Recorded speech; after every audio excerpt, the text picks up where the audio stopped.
दिल्ली के करोल बाग स्थित tank road market के प्रधान सतवंत सिंह ने आगामी दिल्ली विधानसभा चुनाव 2025 को लेकर टॉप स्टोरी की संवाददाता से एक विशेष बातचीत की है। सतवंत सिंह का मानना है कि इस बार बीजेपी की पूर्ण बहुमत से सरकार बनने की संभावना है, जिससे दिल्ली की स्थिति में सुधार आएगा। उन्होंने सुझाव दिया है कि बीजेपी को ऐसे उम्मीदवारों को टिकट देना चाहिए जिनकी छवि साफ सुथरी और जो सामाजिक सेवा में समर्पित हों। सतवंत सिंह ने दिल्ली की बिगड़ी कानून व्यवस्था पर चिंता जताते हुए कहा है कि वर्तमान में दिल्ली पुलिस इन हालातों को काबू में करने में नाकाम रही है।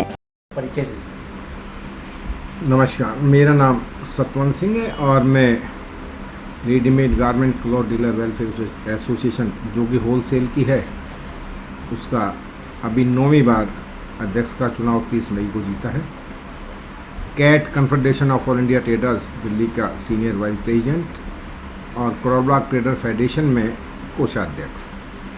सर, दिल्ली में विधानसभा चुनाव नज़दीक हैं 2025 के, उस पर आपका क्या नाम है? इस पर क्या मानना है, कौन सी पार्टी इस बार दावेदार मानी गई? देखिए, विधानसभा के चुनाव हैं, नगर निगम में और विधानसभा चुनाव में पार्टी को ऐसे चेहरे देखने चाहिए जिनकी सामाजिक पृष्ठभूमि, व्यापारिक पृष्ठभूमि, जिस क्षेत्र में रहते हैं वहाँ उनकी क्या भूमिका है, क्या वहाँ उनकी समाज सेवा है, ये सब चीज़ें 50% निर्धारित करती हैं और 50% पार्टी।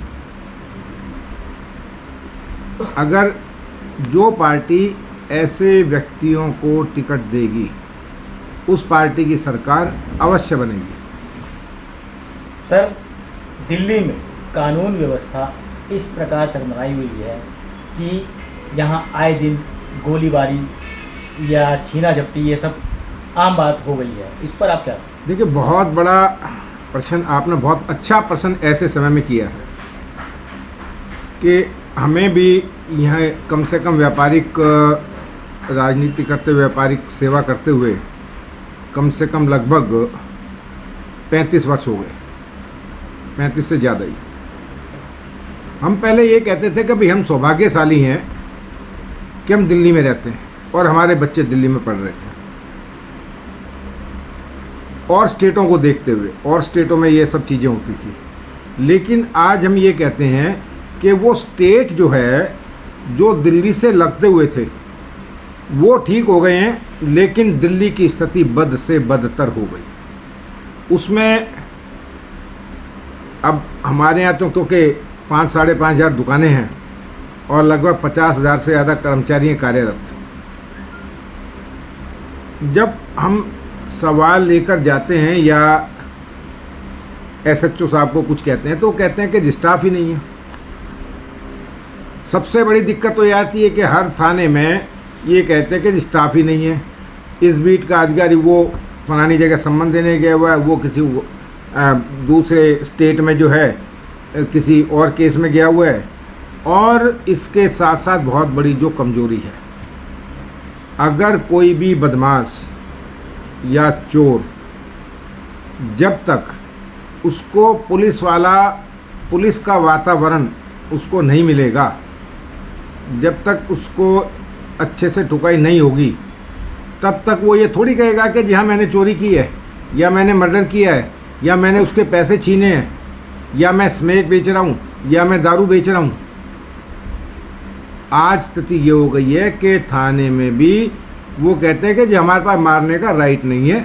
अगर हम खुद यहाँ से हमारे दुकानदार जेब तराश को या उठाई गिराय को किसी को पकड़ के देते हैं और कैमरे की फुटेज भी दे देते हैं, उसके बाद जो है वो पता होता है कि अगले दिन फिर बाज़ार में घूम रहे हैं।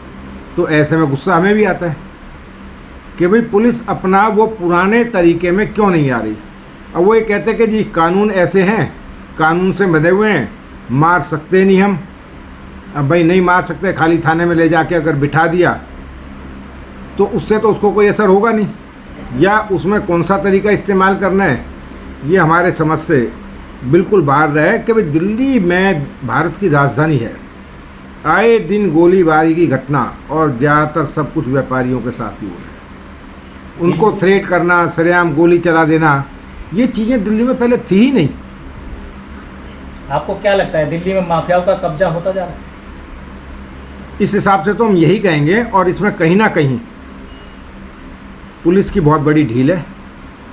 इसमें ऊपर के अधिकारियों को और गृह मंत्रालय को भी, और साथ में जुडिशरी, सबसे बड़ी बात है जुडिशरी की, क्योंकि वो कहते हैं कि जी हम पेश करते हैं तो उसको जमानत मिल जाती है, फिर वो अगले दिन वही क्राइम करता है। मतलब एक हमारे जो जुडिशरी सिस्टम है, एक समझ में ये बात नहीं आ रही कि जिस बदमाश को या जेब तराश को या स्कूटी चोर को या गाड़ियों का जो चोरी करने का जो बड़ा गिरोह है, उसके पीछे भी इन्हीं लोगों का हाथ होता है। उनको पकड़ के ले जाते हैं और पता चलता है थाना लिख के तभी इसके ऊपर 40 केस, इसके ऊपर 25 केस, इसके ऊपर 18 केस, मतलब 60 केस होने के बावजूद हमारी जुडिशरी कैसे जमानत दे देती है, ये प्रश्न जो है ये बहुत बड़ा प्रश्न है। और इसको देख के आम नागरिक भी बड़ा परेशान होता है जब अखबार पढ़ता है। आप जैसे मीडिया के बंधु जब लिखते हैं और ये सूचना आप लोगों को थाने से मिलती है कि भाई इसके ऊपर इतने केस थे और उसके बाद बंद किया, तो फिर जमानत को, उसमें तो ये है कि भाई शायद उसकी प्रमोशन हुई है जमानत मिलने के बाद, कि जैसे कहते हैं ना कि भाई एक कांस्टेबल से हेड कांस्टेबल बना, प्रमोशन हो गई, फिर एएसआई, फिर सब इंस्पेक्टर, फिर इंस्पेक्टर, फिर एसीपी, फिर एडिशनल डीसी, बीडी, तो उसकी तो मतलब उस चीज़ में प्रमोशन हो रही है कि भाई एक केस बना जमानत हो गई, दूसरा बना जमानत, 60 केस, 50 केस, 40 केस, और उसके बाद जमानत पे बाहर आ जाता है। तो वो तो उसकी दादागिरी में, उसकी बदमाशी में उसकी प्रमोशन हुई है, और उस प्रमोशन के कारण ही आज ये ऐसी स्थिति है। यूपी में क्यों नहीं है? यूपी में क्यों नहीं? आम आदमी पार्टी के संयोजक अरविंद केजरीवाल का कहना है कि दिल्ली पुलिस जो है हमें सौंप दी जाए, आम आदमी पार्टी को सौंप दी जाए तो हम दिल्ली पुलिस जो है हमें सौंप दी जाए, आम आदमी पार्टी को सौंप दी जाए तो हम दिल्ली को अपराध मुक्त कर देंगे। उस पर क्या कहेंगे? देखिए, केजरीवाल जी की तो जो बात है वो मुंगेरी लाल के हसीन सपने और नटवर लाल जैसी है। भाई 2013 में चुनाव लड़े थे तुम, अपने वायदे याद कर लो जरा, अरविंद केजरीवाल और आप पार्टी। दिल्ली को वाईफाई फ्री कर देंगे, दिल्ली में इतने मार्शल लगा देंगे हर बस स्टैंड पे, हर बसों में, कि सारा जो है दिल्ली बिल्कुल ठीक हो जाएगी। हर घर में सरकारी नौकरी दूंगा, पूरी दिल्ली से को 24 घंटे इतना स्वच्छ पानी दूंगा कि जितने भी आरओ घरों में लगे हुए हैं, जिनका हजार रुपए खर्चा आता है साफ पानी को साफ करने के लिए, वो सारे हट जाएंगे और हर घर में एक सरकारी नौकरी मिलेगी। प्राइवेटीकरण ख़त्म कर दूंगा, हॉस्पिटल जो है वर्ल्ड क्लास बना दूंगा। आज बड़ी गंभीर स्थिति है कि ना तो वाईफाई फ्री दिल्ली हुई, ना किसी को सरकारी नौकरी मिली, और ना ही किसी का आरओ हटा। आरओ तो हटने की बात छोड़ो, पानी भी पूरी दिल्ली को पूरा नहीं मिला। आज जमुना जी के हालात देख लो। कहा था कि जमुना जी को जो है 2 साल में इतना स्वच्छ बना दूंगा कि उसमें लोग बाग नहाएंगे, यहाँ पर्यटक स्थल बन जाएगा और बड़ा अच्छा जो है टूरिस्ट पैलेस बन जाएगा। आज देखो ना क्या हाल हुआ जमुना जी का। तो केजरीवाल हर बार दिल्ली की सड़कें पेरिस की तरह होंगी। आज पूरी दिल्ली की सड़कें, आज अगर पोल्यूशन की कोई रिस्पॉन्सिबल है तो मैं माननीय न्यायालय को भी बता देना चाहता हूँ कि पराली या पटाखे ये पोल्यूशन नहीं है। पोल्यूशन असली दिल्ली की सड़कें, दिल्ली की गलियां, सफाई करने का तरीका, असली पोल्यूशन वो है। आप कहीं भी मॉर्निंग वॉक के लिए निकले या कहीं गांव कीर्तन में, आप छोड़ दिए एनडीएमसी का एरिया छोड़ दीजिए, बाकी स्थिति देखिए कि रोडों का इतना बुरा हाल है। जब बस जाती है, मैं अभी पंजाबी बाग शमशान घाट में किसी के क्रिमिनेशन में गया, साइड से सर्विस लेन, आगे जो बस निकली है डीटीसी की, उसने जो पॉल्यूशन, धूल मिट्टी ऐसे उड़ी है कि शायद पीछे अगर 500 व्हीकल होंगे तो वो घर जाके बीमार हुए होंगे। ये स्थिति दिल्ली की है।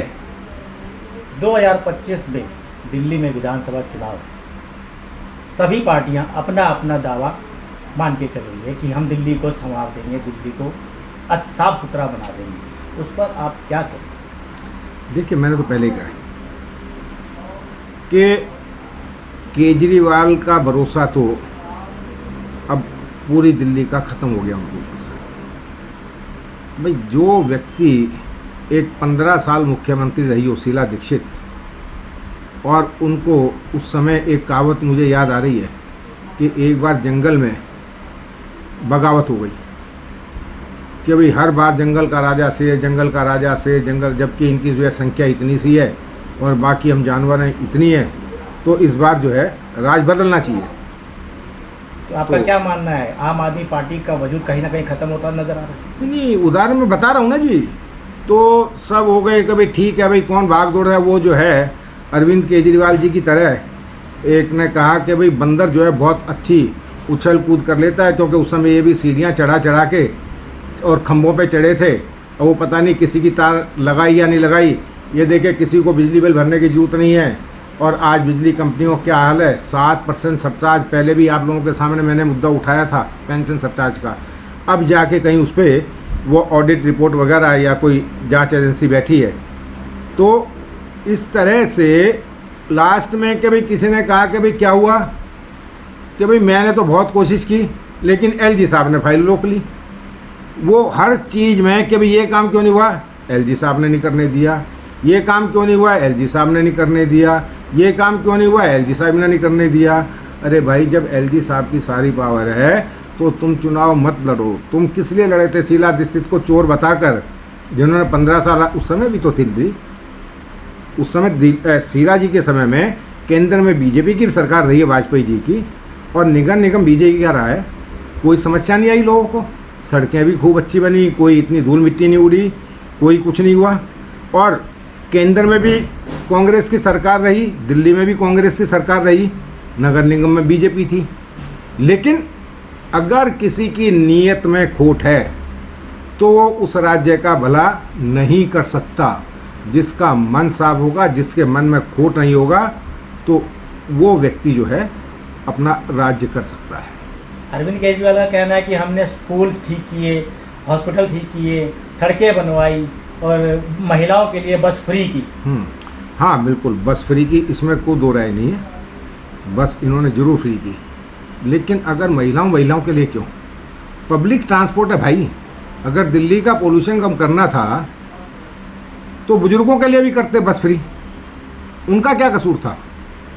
आपने आयुष्मान योजना जो है 5 लाख का जो फ्री इलाज अच्छे से अच्छे हॉस्पिटल में एक गरीब व्यक्ति करवा सकता था, वो योजना क्यों नहीं दिल्ली में लागू की? क्योंकि उसमें जो है प्रधानमंत्री नरेंद्र मोदी जी की फ़ोटो आती।